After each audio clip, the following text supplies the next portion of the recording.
जी नाज़रीन अस्सलाम वालेकुम। और आज हमने ये बात करनी है, क्या इमरान खान ने रेड लाइन क्रॉस कर ली है। और वो जिस तरह की गुफ्तगू कर रहे थे उसके हवाले से अब बात बढ़ती जा रही है। ये नहीं है कि किसी स्टेज पर बात रुक गई हो, इमरान खान को कुछ खफगी हो, कुछ परेशानी हो, कुछ पशेमानी हो, और जो उन्होंने एंटी फ़ौज बयानिया लिया है, बल्कि यूँ कहना चाहिए एंटी जनरल बाजवा बयानिया लिया है, उसके अंदर कोई रोक पैदा हो, कोई रुकावट हो और वो कुछ हालात को समझ जाए। लेकिन ऐसी कोई बात नहीं लग रही है। हर आने वाले दिन के साथ इमरान खान उसी बहतान को प्रेस करते जा रहे हैं और उनका सबसे बड़ा दुख ये है कि DGISI जनरल फैज़ हमीद को रिटेन क्यों नहीं किया गया और उनकी मर्ज़ी का नया चीफ़ ऑफ स्टाफ क्यों नहीं आ रहा। इस सिलसिले में 3 बयानात बहुत अहम हैं, उन पर बात करेंगे। पहली बात तो ये है कि इमरान खान ने एबटाबाद में जलसा किया और वो एक छोटा ग्राउंड था और उसकी वीडियो ख़ुद भी आ गई है। इमरान खान ख़ुद भी कह रहे हैं कि ये ग्राउंड बहुत ही छोटा था और उसके बाद ज़ाहिर है फ़ोटोशॉप वाले अपना काम कर लेते हैं, उसे लाखों का जलसा दिखा देते हैं।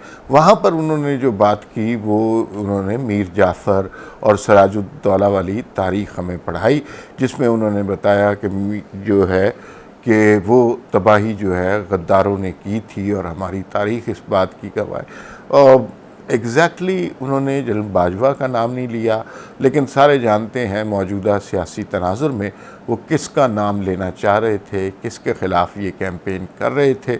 और फिर उन्होंने वो बात भी दोहराई कि सिर्फ़ जो है वो जानवर वो न्यूट्रल नहीं होता, बाकी तो सब की किसी न किसी के साथ वफ़ादारी होती है।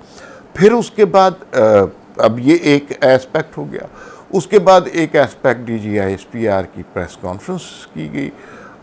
उसमें उन्होंने कहा कि भाई जो इदारे के हवाले से तौहीन आमेज़ बयानात चल रहे हैं वो बहुत तकलीफ़देह हैं, उस पर बहुत परेशानी है और ऐसे लोग जो किसी एजेंडे के तहत फ़ौज को बदनाम कर रहे हैं, फ़ौज को सियासत में मदाखलत करने पर मजबूर कर रहे हैं, उन लोगों के साथ सख्ती से निपटा जाएगा और किसी तरह भी फ़ौज के ख़िलाफ़ और फ़ौज की क़यादत के ख़िलाफ़ बहतान तर्राज़ी बर्दाश्त नहीं की जाएगी। तीसरा बयान इसी हवाले से शहबाज शरीफ साहब का आया। शहबाज शरीफ साहब ने अभी तक इस तरह का कोई बयान नहीं दिया।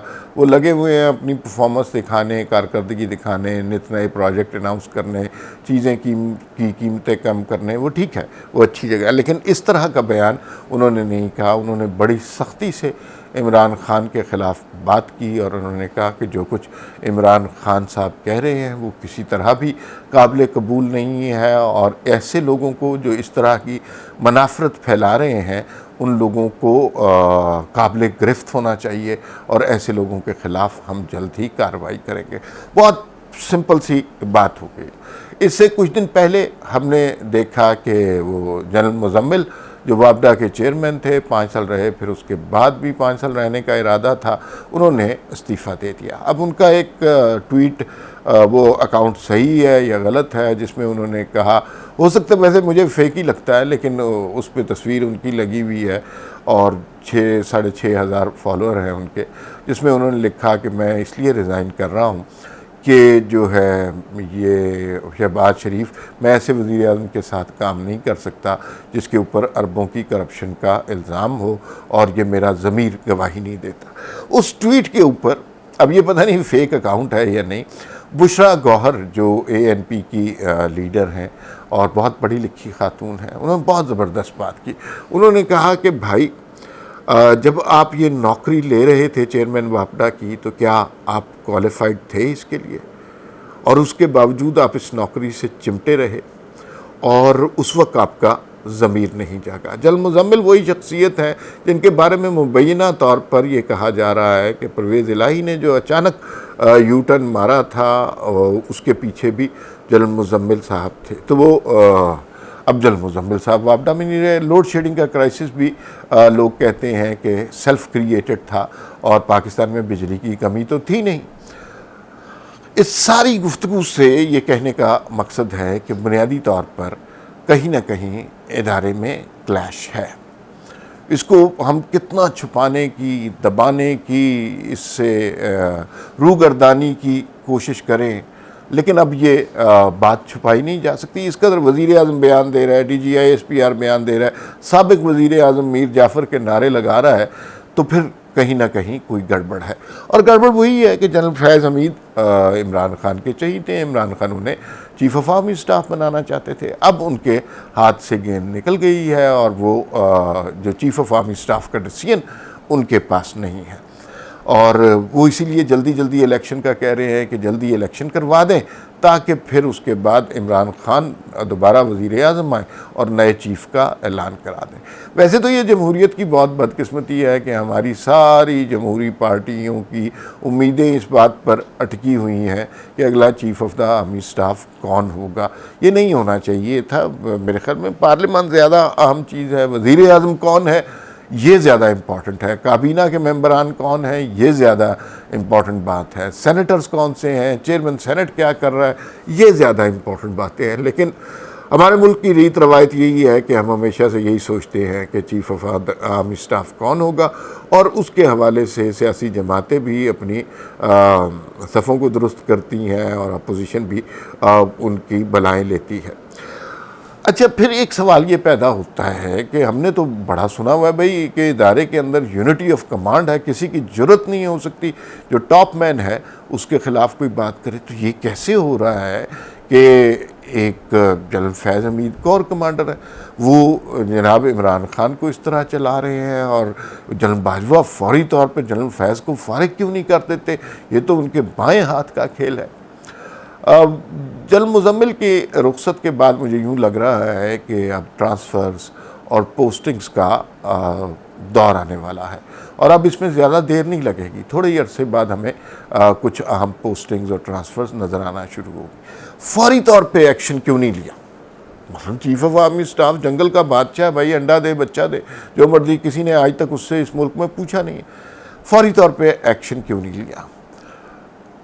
इसकी कोई सबूत तो नहीं है, लेकिन तजिया किया जा सकता है। इसके तजिया ये हो सकता है कि देखिए, जो इमरान खान का बुत तराशा गया, जिस तरह उन्हें देवता बनाया गया, जिस तरह मीडिया में उनकी हेल्प की गई, जिस तरह उनके कहने पे जलसे उनके करवाए गए, जिस तरह चेयरमैन सेनेट के इंतखाब में उनके लिए मेंबरान अरेंज किए गए, जिस तरह उनके लिए असम्बली में बिल पास करवाए गए, जिस तरह उनके बयानिए को जो भी वो कहें गलत है सही है उसको इतनी तरवीज दी गई, तो वो सारी बातें उनके साथ हो रही थी बहुत अरसे से। तो अचानक, और इसके लिए फ़ौज के अंदर भी लोगों की जहन साजी की गई थी। 5 साल से लोगों को यही बताया गया था कि ये बाकी सियासतदान तो करप्ट हैं, गंदे हैं, उजड़ हैं, जाहिल हैं। असल में एक आदमी है जो अंग्रेज़ी बोलता है, स्मार्ट भी है, हैंडसम भी है, और यूरोप की पार्टियों में भी जाता है, और बड़ा मशहूर आदमी है, और वो लाएगा पैसे, वो चीज़ें ठीक करेगा। तो उनके जहन भी इस तरह रैंक एंड फाइल में इस तरह तैयार किए गए कि वो भी इमरान खान के अलावा किसी और को इस मुल्क का मसीहा समझने की कोशिश ही नहीं की उन्होंने। उनके जहनों में एक बात पक्की कर दी गई। अब वहाँ पर जब ये इमरान खान की जो 3.5 पौने 4 साल की परफॉर्मेंस थी, उससे जितना मुल्क को, मईशत को, खारजा पॉलिसी को, दाखिला पॉलिसी को, कॉमर्स को, इंडस्ट्री को जितना नुकसान पहुँचा, तो एक खौफ की कैफियत उधर भी पैदा हो गई, क्योंकि खान साहब अगर चलते रहे तो ये तो मुल्क बिल्कुल तबाही की तरफ जा रहा है। तो फिर जाहिर है इदारे ने न्यूट्रल होने का फ़ैसला किया। न्यूट्रल होना बहुत अच्छी बात है, हमारी हमेशा से ख्वाहिश यही है कि इदारे को न्यूट्रल होना चाहिए। फ़ौज के साथ कोई दुश्मनी नहीं होनी चाहिए, बिल्कुल नहीं होनी चाहिए। अगर वो न्यूट्रल हुए हैं तो इस बात का एहतराम करना चाहिए। लेकिन इमरान खान को ये बात पसंद नहीं आई। वो अब चाहते हैं कि फ़ौज जिस तरह उनके इशारों पर चलती थी, उनके घर के बांदी की तरह काम करती थी, उनके लिए सारी चीज़ें मैनेज करती थी, तो अब फ़ौज वो क्यों नहीं कर रही? ये बात उन्हें नागवार गुजर रही है, और वो चाहते हैं कि फ़ौज फिर उसी तरह उनके कहे पर अमल करना शुरू कर दे। लेकिन ये अब नहीं हो सकता, क्योंकि अब इदारे ने न्यूट्रल होने का फ़ैसला कर लिया हुआ है।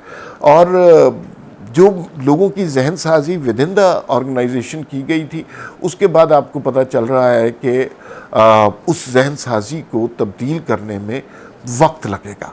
फौरी तौर पर अगर इमरान जनरल फैज़ हमीद को चेंज किया, ये मेरा अंदाज़ा है, जनरल फैज़ हमीद को चेंज कर दिया जाता और इमरान खान की जो कारगुजारियाँ हैं वो खुल कर लोगों को ना बताई दी जाती, तो फिर मेरे ख़्याल में लोग जो हैं इसको इतनी जल्दी एक्सेप्ट ना करते, इसलिए कि 5-7 साल से उनके दिमाग में यही बिठाया जा रहा है कि वो एक शख्स आएगा, और वो एक शख्स जब आया तो उसने तबाहियाँ मचा दी। मेरे ख़्याल में जो एबटाबाद के जलसे में इमरान खान साहब ने बात की है, इससे पहले उन्हें कई दफ़ा वार्निंग्स मिल चुकी हैं, अब उन्होंने रेड लाइन क्रॉस कर ली है।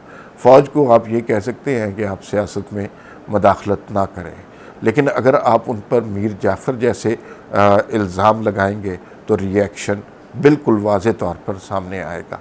और अब जो कुछ होगा मेरे ख़्याल में वो हमें बहुत उसके लिए इंतज़ार नहीं करना पड़ेगा, ये अब चंद हफ्तों या चंद दिनों में ही रिएक्शन सामने आ जाएगा। इसमें मज़ीद बात होगी, लेकिन वो फिर किसी और वीलॉग में फिर मुलाकात होगी। अल्लाह हाफ़िज़।